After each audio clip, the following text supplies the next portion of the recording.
Hey guys, today I want to show you how I made these Paracord Footstraps for my new fixed gear bike.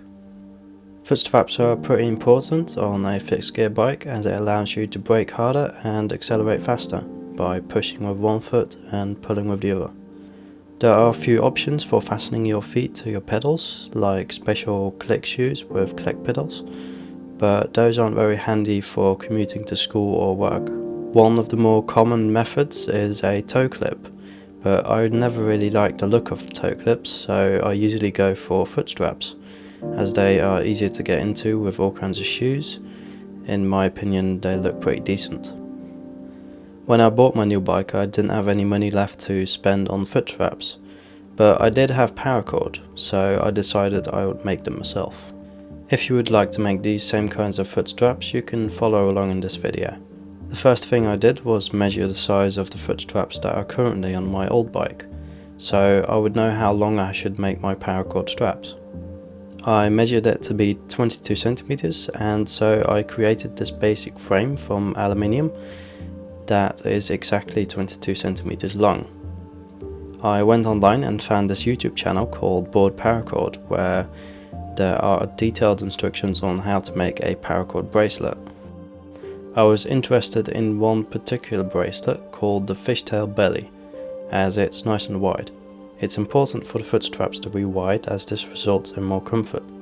When making a test bracelet, I figured it would still be too narrow and decided to make two next to each other. When you start out, you want to make sure that you have folded the paracord strand in the middle to prevent you running out of paracord on one side. The first thing you have to do is make a loop with the paracord, as I'm showing here, and bind it to the frame. Then proceed to wrap the end around the other side of the frame and bring it back around, then feeding it through the loop that you just created.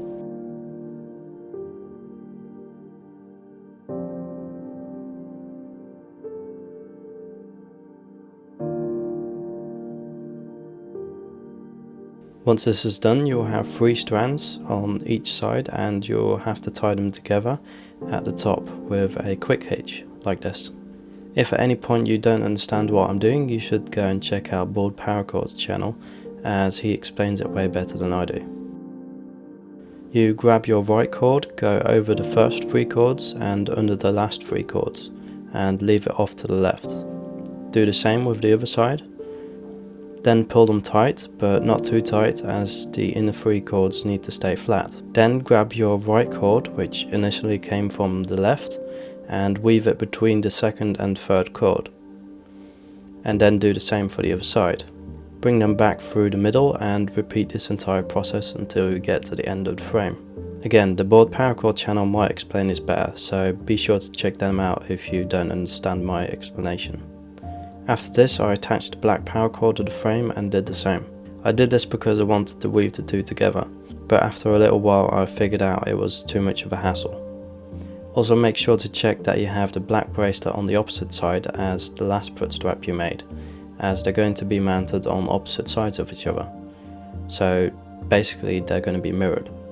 Once the weave is done, remove the working ends from the frame and feed the remaining cord through the loops that were created around the frame. It should look something like this. After this, remove the other working ends from the frame as well and unloop the ends. This will create a knot and a loop, which we'll later use to attach to the pedal. Now, I'm not going into too much detail on how I mounted this, as a lot of people will probably have different pedals. But I suggest you keep the cord as long as possible so that you can later loosen the straps if they're too tight. I accomplished this by wrapping around the pedal a few times and making some extra knots.